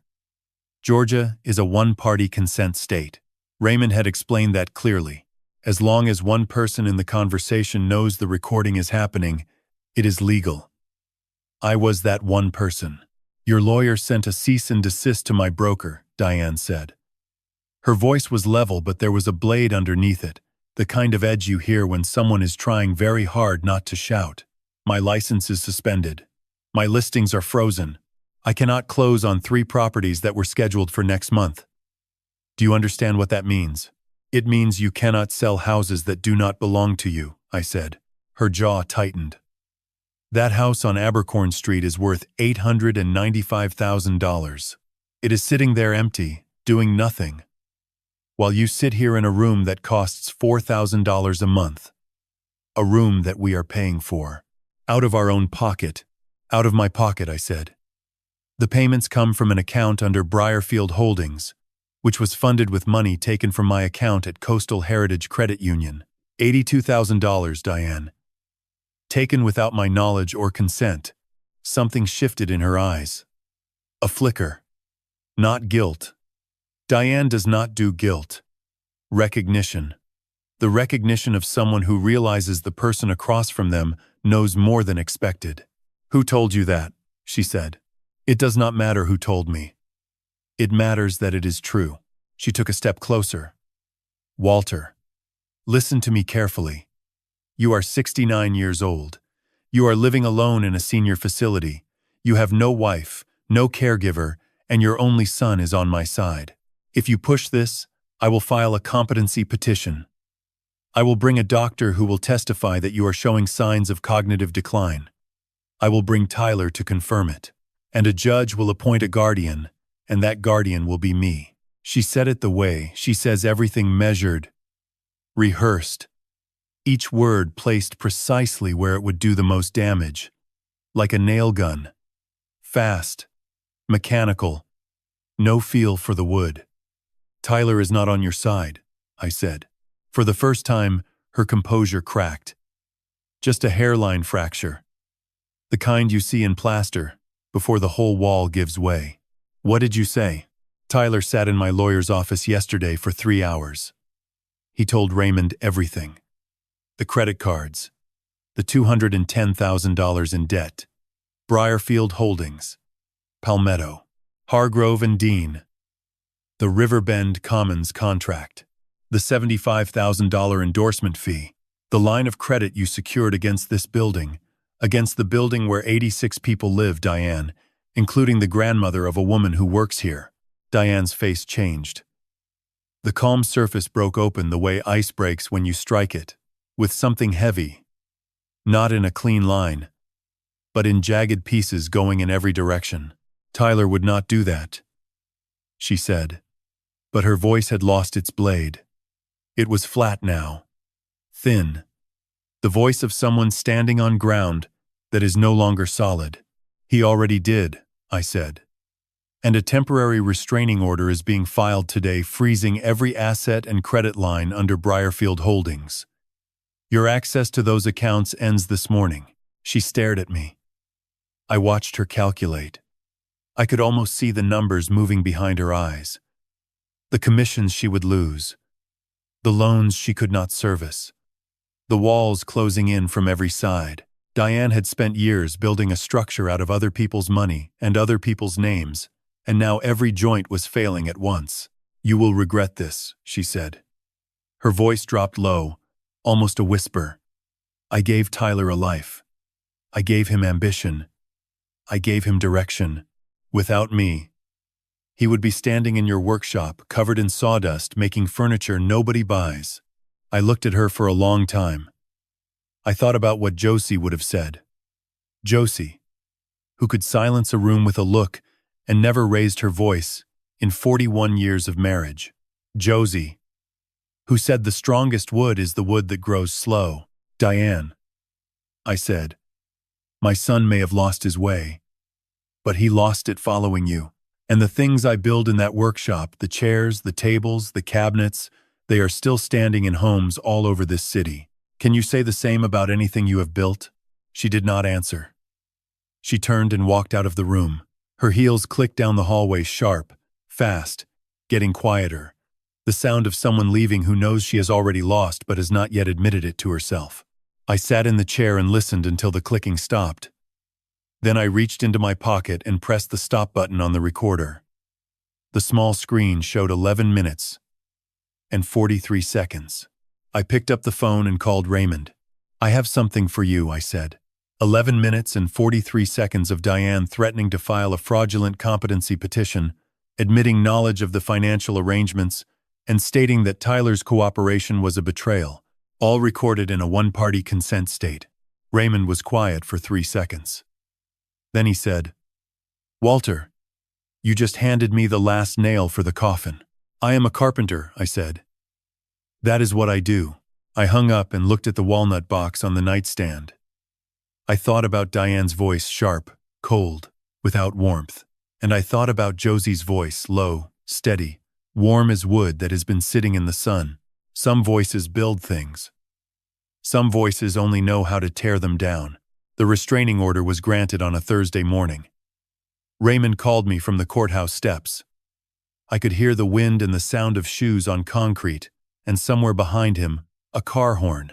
Judge Whitfield signed it 20 minutes ago, he said. All Briarfield Holdings assets are frozen. Every bank account, every credit line, every pending transaction. Diane cannot move $1 without court approval.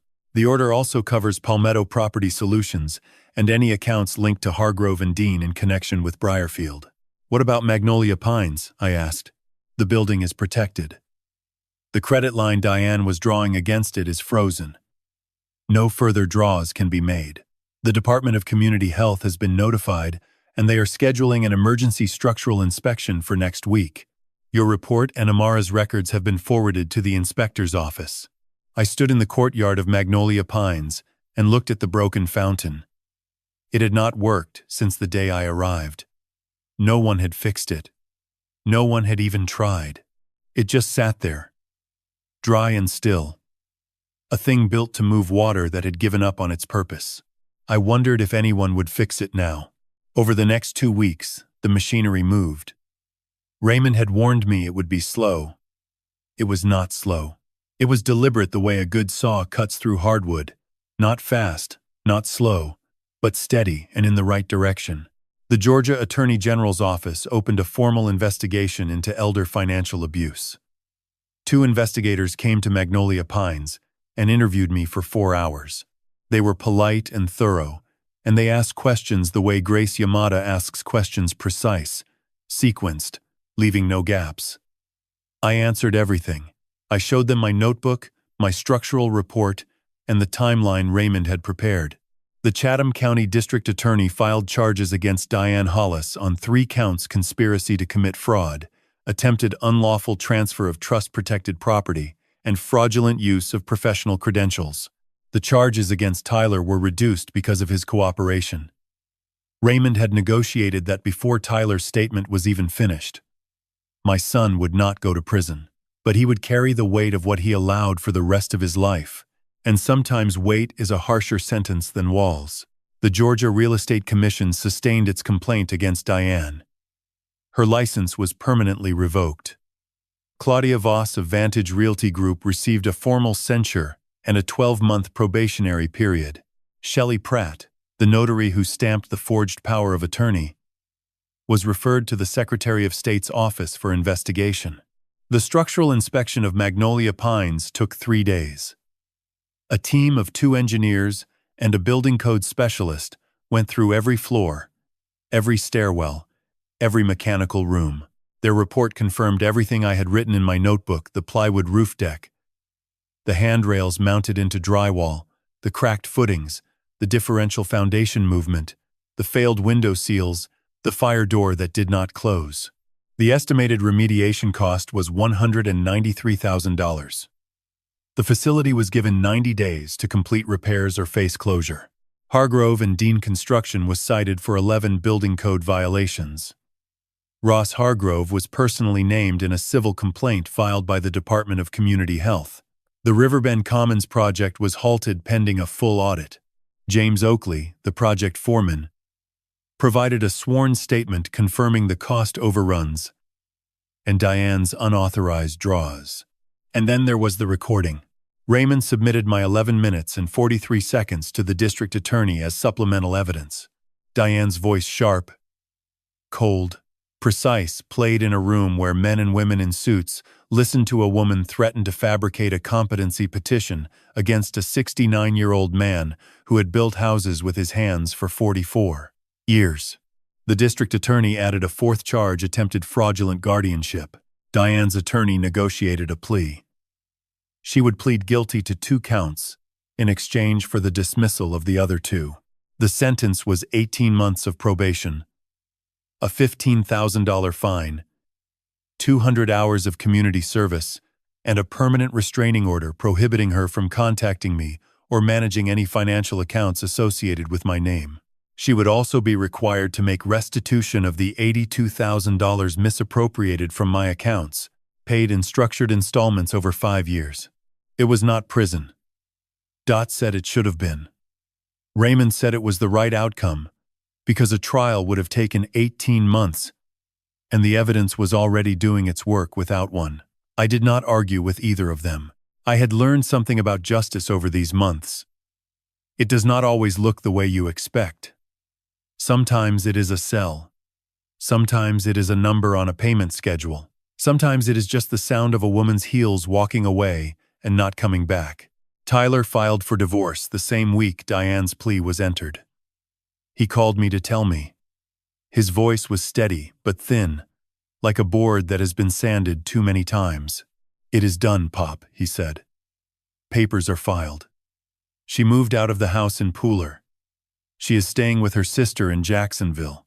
"How are you?" I asked. He was quiet for a moment. "I do not know yet. I think I will not know for a long time." That was the most honest thing my son had said to me in 10 years. I held on to it the way you hold on to a piece of wood that still has good grain carefully, knowing it can still become something if you treat it right. The following Tuesday, I went to the community center on Habersham Street. Dot was already there with the Scrabble board set up. She had a new word placed before I sat down. "Justice," she said. 48 points with the triple letter on the J. I sat down across from her and looked at the board. The tiles were scattered from previous games. Old words crossing new ones, letters touching letters, everything connected. "Dot," I said. "What were you building all those years on the bench? When you sent people to prison or set them free or made them pay, what were you building?" She looked at me over her glasses. "The same thing you build, Walter. Something that holds. Something that stands after you walk away. The difference is, you use wood, and I use words. But the goal is the same. Make it strong, make it true, and make it last." I placed my first word on the board. 7 letters. 63 points. Rebuild. Dot smiled. It was the first time I had beaten her to a 7-letter word. "Now," she said, reaching into the tile bag, "let us talk about getting you home." Raymond filed the paperwork to terminate my residency at Magnolia Pines on a Monday. The process required signatures from the facility director, the attending physician, and me. Howard Marsh signed without looking at me. The physician, a young woman named Dr. Patel, who had been kind to me since the day I arrived, signed after a brief conversation in which she told me my blood pressure was excellent and my cognitive function was, in her words, sharper than most of the staff. "You were never supposed to be here, Mr. Bishop," she said quietly as she handed back the form. "I think you know that." "I do," I said. "But I am glad I was. There are things I found here that needed finding." She nodded. She knew about the structural report. Everyone at Magnolia Pines knew by now. Amara had made sure of that not by announcing it, but by being present, visible, and unafraid in a way that made the other staff members ask questions they had been too nervous to ask before. Before I left, I had one more thing to do. The remediation of Magnolia Pines had been ordered by the Department of Community Health, $193,000 of structural repairs to be completed within 90 days. Briarfield Holdings could not pay. Their assets were frozen, their credit lines closed, their managing members either under probation or in the middle of a divorce. The question was who would fund the repairs and keep 86 residents from being relocated to facilities across the county. Raymond found the answer in the insurance. Hargrove and Dean Construction carried a commercial liability policy with a $2 million coverage limit. When the 11 building code violations were confirmed by the county inspector, the insurance carrier agreed to fund the remediation rather than face a class action lawsuit from the residents' families. The estimated payout was $150,000, not the full cost, but enough to cover the critical structural work. The remaining $43,000 would be covered by a grant Raymond helped secure through the Chatham County Elder Services Commission, with Dot's signature on the recommendation letter. I asked Raymond if I could review the remediation plan before the contractors began. He said yes. I spent 2 days going through the specifications with the new contractor, a firm out of Thunderbolt called Marsh Creek Builders, no relation to Howard Marsh. The owner was a woman named Gloria Sims, who had calluses on her hands and sawdust on her boots, and who spoke about load-bearing walls the way I speak about them with respect. These handrails need to be mounted into blocking, not drywall, I told her on our walkthrough of the second floor. Every room, every bathroom, every stairwell. Already in the scope, she said. I read your report, Mr. Bishop, twice. My crew will not cut corners. Good, I said. Because people hold on to these rails when they are afraid of falling. That is not a detail. That is a promise. She looked at me and nodded the way one builder nods to another without words, because the understanding is already there. On my last morning at Magnolia Pines, I woke at 6 as I always did. I washed my face with cold water. I dressed in the same order trousers, shirt, boots. I walked to the dining hall and ate breakfast at my table by the window. Oatmeal, toast, black coffee. The coffee was still weak. I drank it anyway. After breakfast, I walked to room 312 on the 3rd floor. I knocked. A voice inside said, "Come in." Amara's grandmother was sitting by the window in a green armchair. Her name was Constance Osei. She was 81 years old, small and thin, with white hair and hands that moved slowly, but never stopped moving.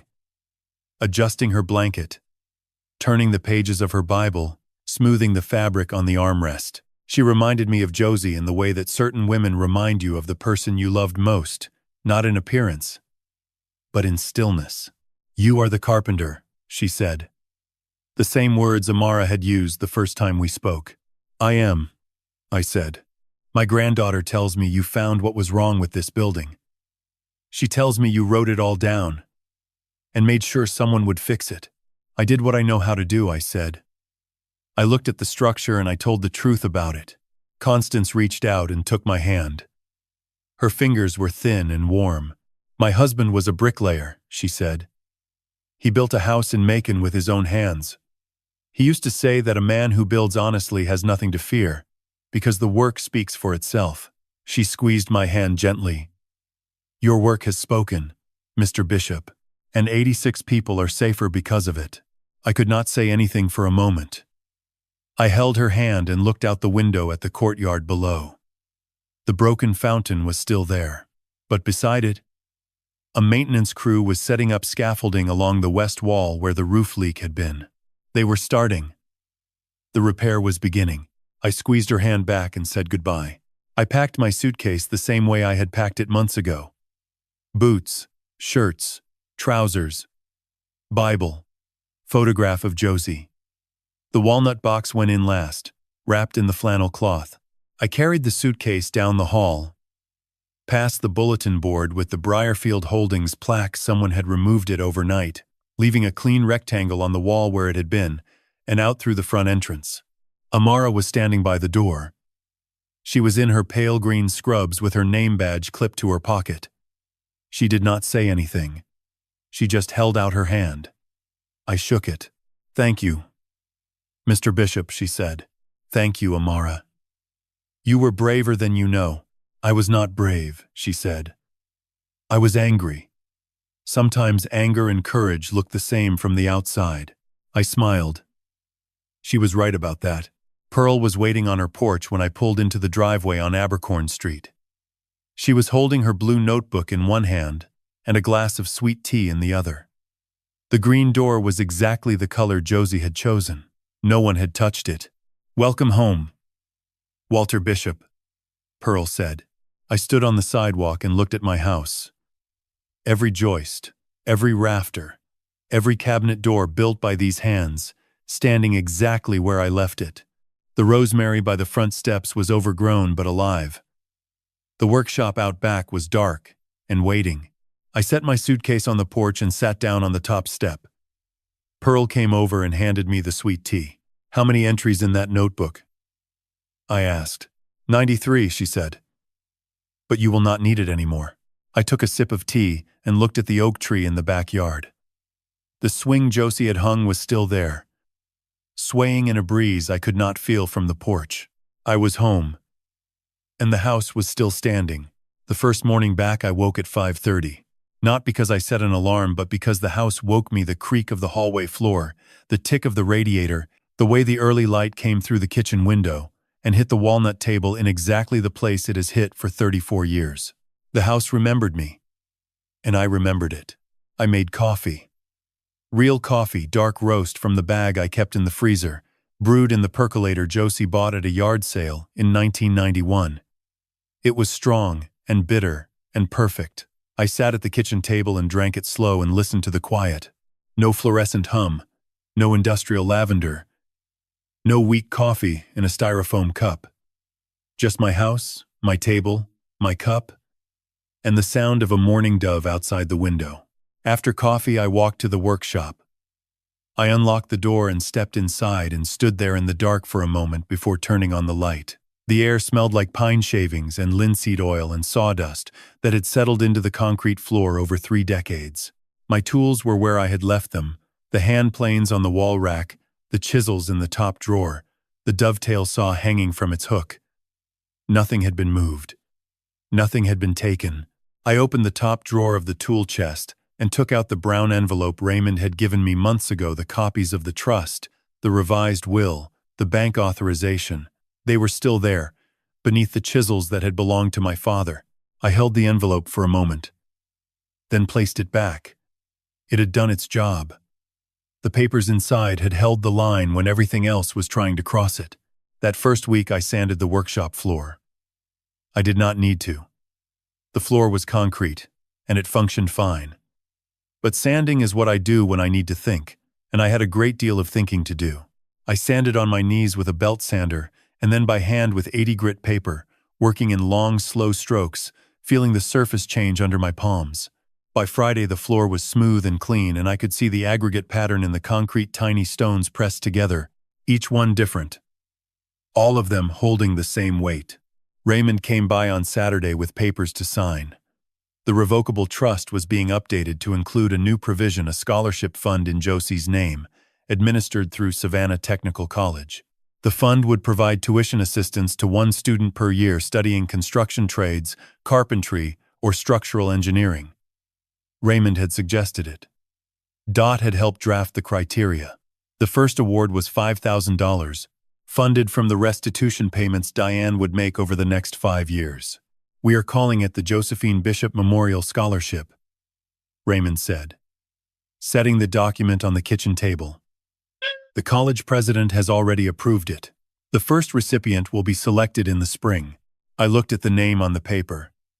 Josephine Bishop. Josie would have laughed at the word memorial.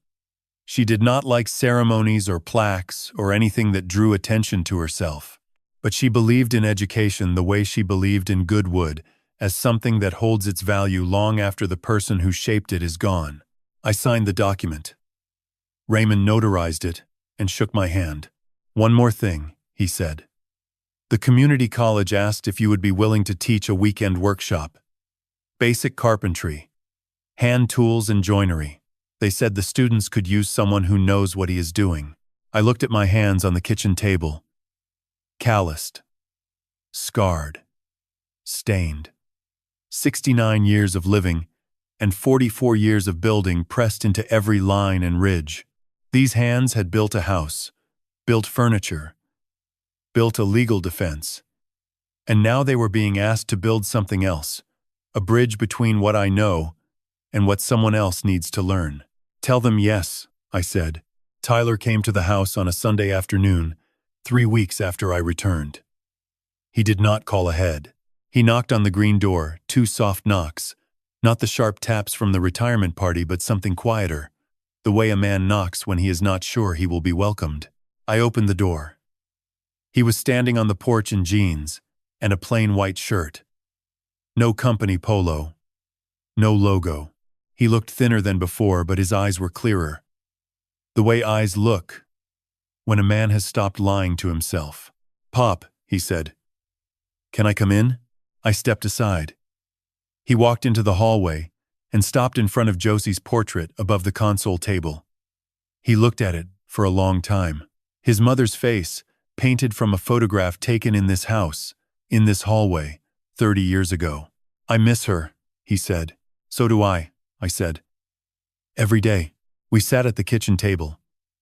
I poured him coffee. He wrapped both hands around the cup the way he used to. As a teenager, holding it like something precious. Something warm that he did not want to let go. "I want to ask you something," he said. "And I need you to be honest with me, even if the answer is hard." "I have never been anything else," I said. "Can I come back? Not into your finances, not into your legal affairs, not into anything Diane built. I mean, can I come back into your life? As your son.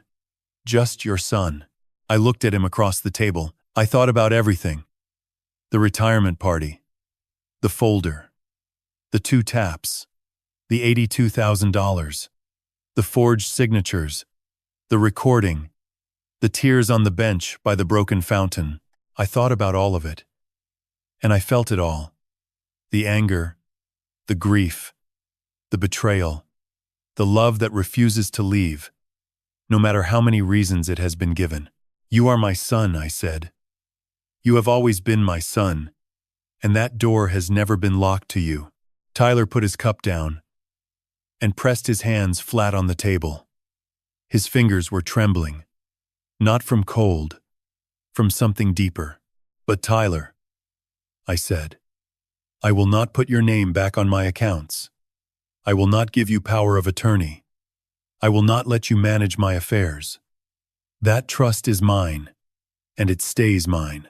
If you want to be in my life, you come through the front door like a son, not through the back door like a business partner." He nodded. A tear fell onto the table between his hands. "I understand, Pop."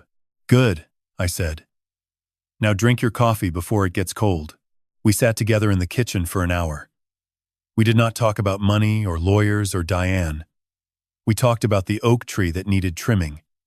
We talked about the rosemary that needed replanting. We talked about a rocking chair I had been designing in my head for months, white oak frame, woven seat, curved runners that would sit on the front porch and face the street. "I could help you build it," Tyler said. "If you would let me." I looked at his hands on the table. Soft hands, office hands. But hands that had once held a plane and felt the wood give way beneath the blade. "We will see," I said. "First you learn to sand. December in Savannah is not cold the way winter is cold in other places. It is cool and damp and soft, like a piece of wood that has been left outside overnight and taken the weather into its grain. The oaks still hold their leaves, and the moss still hangs. And the light comes through at a lower angle that makes everything look like it has been there longer than it has." I was in the workshop on a Saturday morning, 3 weeks before Christmas. Tyler was with me. He had been coming every weekend since that Sunday at the kitchen table. He arrived at 8, changed into an old pair of work boots I had given him mine, from 1993, still solid, and stood at the workbench waiting for instruction. He did not complain. He did not check his phone. He just stood there with his hands open, ready to learn what he should have learned 20 years ago. We were building the rocking chair. White oak frame, woven seat, curved runners. I had drawn the plans on a sheet of butcher paper taped to the wall, every joint mapped, every angle marked, every measurement written in pencil because pencil can be erased and wood cannot. Tyler was working on a practice joint, a mortise and tenon, the oldest joint in carpentry, the one that holds a chair together, the way a handshake holds a promise. He had cut 3 so far. The first was loose, the second was crooked, the third was close. Close is not done, I said. I know, Pop. Cut it again. He cut it again. This time the tenon slid into the mortise with a firm, clean fit. No gap, no wobble. The kind of connection that does not need glue because the wood itself wants to stay together. That one, I said. That is the one. He looked at the joint in his hands, and I saw something cross his face that I had not seen in a very long time. Pride. Not the kind Diane taught him, the pride of numbers and contracts and things you own. The real kind. The kind that comes from making something with your hands that works. Dot came by that afternoon. She walked into the workshop carrying 2 cups of coffee from the bakery on Broughton Street and a Scrabble board under her arm. Because Dot brings a Scrabble board everywhere the way some people bring an umbrella. I am not playing Scrabble in a workshop, I said. You are if I set up the board, she said. And she did. Right there on the workbench between the clamps and the sandpaper. We played 1 game while Tyler swept the floor. Dot won with the word foundation. 62 points. That is not fair, I said. You are playing to theme. I always play to theme, she said. Pearl came over at 4 with a plate of lemon pound cake. She stood in the workshop doorway and looked at Tyler sanding the chair runner with 80 grit paper, working in long, slow strokes the way I had taught him. He looks like you, Pearl said quietly to me. Not the face. The hands. I watched Tyler sand. His hands were not soft anymore.